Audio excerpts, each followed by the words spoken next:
and welcome to my world. I'm of course Fred Cast, and as you know, 7 nights a week I stream live over on Twitch playing a variety of video games, and the link to my Twitch channel of course can be found in the description below. Last Friday night, of all the games to play that I have access to, we played Celebrity Deathmatch, going through and using every character within the game at least once, because I still have my old PS2 save file, and everything was unlocked. So we had that going for us. And playing this game certainly brought back a lot of memories. I remember watching the show on Friday nights, and it over on MTV, and I'm not sure if Friday nights was its actual time slot, but that's when I often saw it. Was on Fridays. I could have sworn it aired on Thursdays, paired with Daria, but I can't remember for sure. But I remember watching Celebrity Deathmatch more often on Friday nights, and the show was just awesome with all the different matchups and how the various celebrities were depicted more of like in how they were with their certain roles, as opposed to how they would be normally from day to day. Some notable things that stand out was what matchups like Dana Carvey versus Mike Myers, Bruce, I think it was uh, Bruce Willis and Demi Moore versus Tom Cruise and Nicole Kidman. I think it was kind of like a tag team match that somehow ended with Steve Austin walking away with both ladies at the end of the match, after smashing the heads of Bruce Willis and Tom Cruise together. I'm not sure if I remember that correctly. Stallone versus Schwarzenegger was a memorable one because Stallone, swept the leg out from under Schwarzenegger and won by knockout, coincidentally.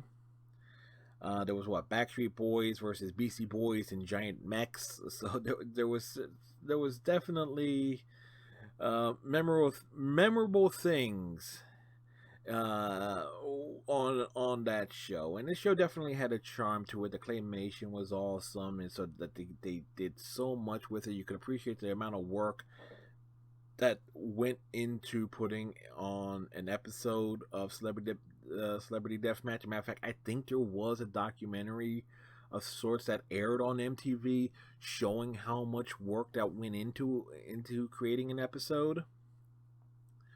So there was without so there was definitely a lot of love and time and attention put into it. Um, so with that said, and based on my nostalgic memories versus the in comparison to the game we played last week, I can safely say for the most part the game does a decent job of trying to capture the context and spirit of the show. With There's a big difference between 3D polygons and claymation, and it kind of they definitely the developers, I believe it was Gotham Games, definitely went as far as they could to try and capture the look of the show. There was definitely something felt a little bit obviously off. And one could argue that this game definitely is the forerunner for how the revival of Celebrity Deathmatch looked in 2006, which definitely had more of a polygon feel to it, as opposed to feeling like looking like the claymation original. But the visuals on this, again, this is a 2003 video game. The visuals are good for what they for the time. Definitely they're gored, like the characters as you're seeing, they do take battle damage and everything. So, and if you know the context and the control scheme, everything, and how to get the unique weapons and everything, you can actually do dismemberments, which makes some of the finishers may look a little bit odd at certain points, but all in all, it's like the game definitely its visual presentation is definitely is good for the time, definitely above average. The sound is kind of where this game strives in terms of music. There's primarily just the similar music used in the show for the signature theme song. But where this game really shines is in terms of voiceovers. The celebrities are voiced rather, the impersonations of them are rather insulting into various degrees, but in other ways they are kind of like spot on if you were just doing a parody of them. With the big exception that Ron Jeremy voices himself. So there's that. So but the voice actors who did the voices for Nick Diamond and Johnny Gomez on the show reprised their roles for the game, and there was definitely a lot of attention put into uh, crafting intros for each match for each character to try and cycle through so things don't sound too repetitive for the most part. And again, if you're not, in my case, I did a bunch of matches last week, and things did ended up sounding a little bit repetitive. But they do. The game definitely does a fair, does have a fairly good randomizer to try and avoid things sounding too similar in terms of intros. Play by play in the actual matches are rather limited. They're kind of like on par with the WWE games of the early 2000s. So think like it's better than just Bring It. And here, I don't think Here Comes the Pain had voiceovers. I don't think it did. But it's the gameplay in match commentary from Johnny and Nick is definitely better than Michael Cole and Taz in WWF Just Bring It that came out a couple years prior. So there's a comparison there. It's a low bar, but it's definitely better than that. In terms of difficulty, playing this game on normal difficulty after nearly 15 years from when I last played it prior to last Friday, um, it's definitely a button masher. But still, by just randomly hitting buttons, and you will figure out what does what. So there is a like a typical power meter where you can end up doing like a special move, a big special move within the middle of the match, and every character has an easy to dump fatality when the kill thing indicator appears on screen. So every match ends in a fatality. Every character, you can kill every character, so there is that fun to it, particularly if you found certain members of the roster to be more annoying than the others. And the roster is nice and varied. You got semi-major stars like arguably the biggest stars in this game in terms of being depicted, or one would say, are Marilyn Manson, the NSYNC, the Tommy Lee, Mr. T, Cindy Margolis, Shannon Doherty,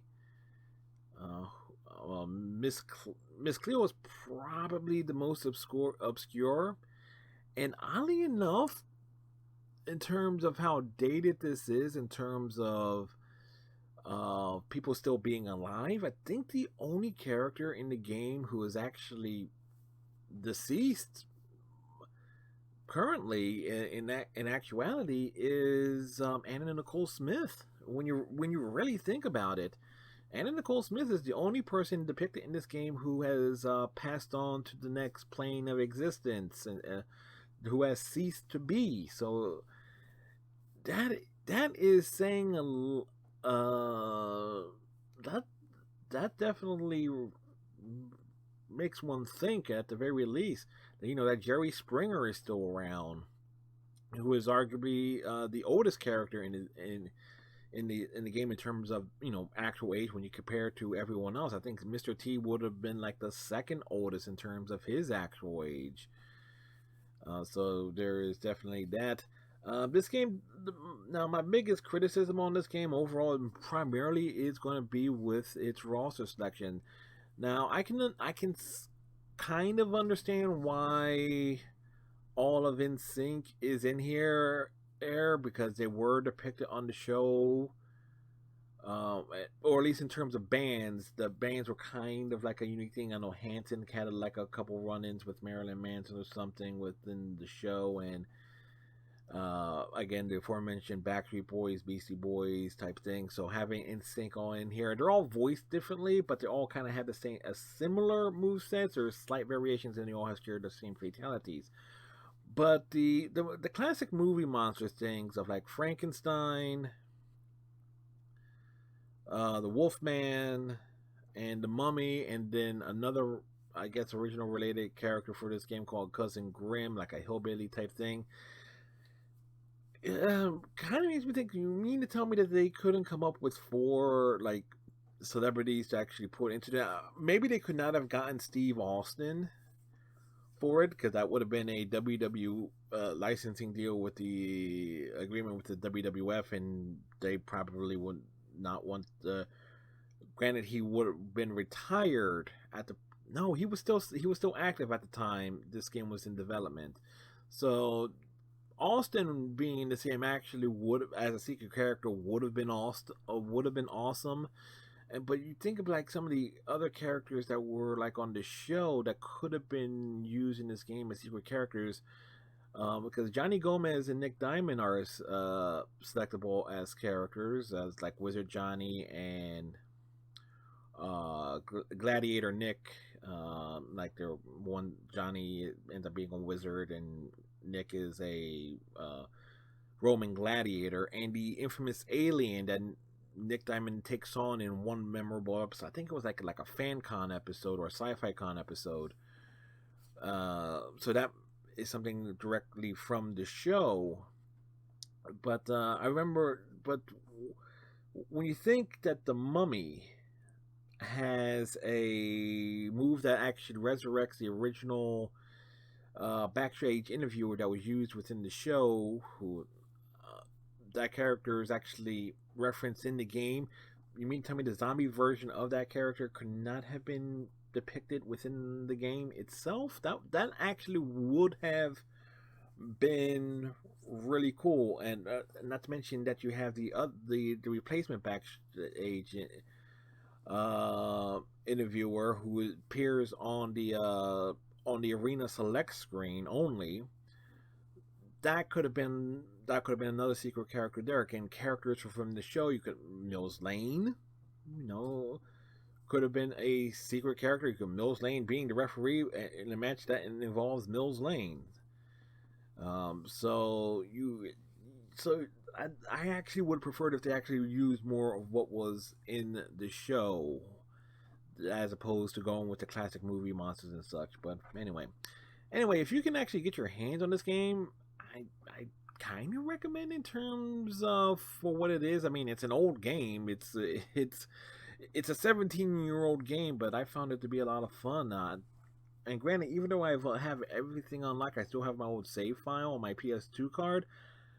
I'm thinking at some point maybe doing a stream where we go through all the episodes, because there's 6 episodes. It's kind of like this game's story mode.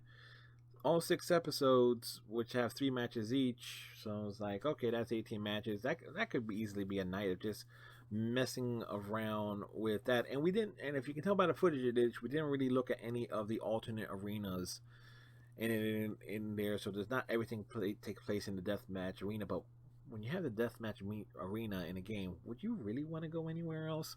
Anyway, that's going to wrap up this pointless video this week. I'm not sure. Obviously, I never know what I'm going to talk about next. But anyway, thank you very much for watching. If you remember this game, have your thoughts and opinions on it, leave your comments in the comment section below, and I look forward to seeing those. So till next time, my friends, tighten your friendship bracelets, stay safe, and we'll see you next time. Bye.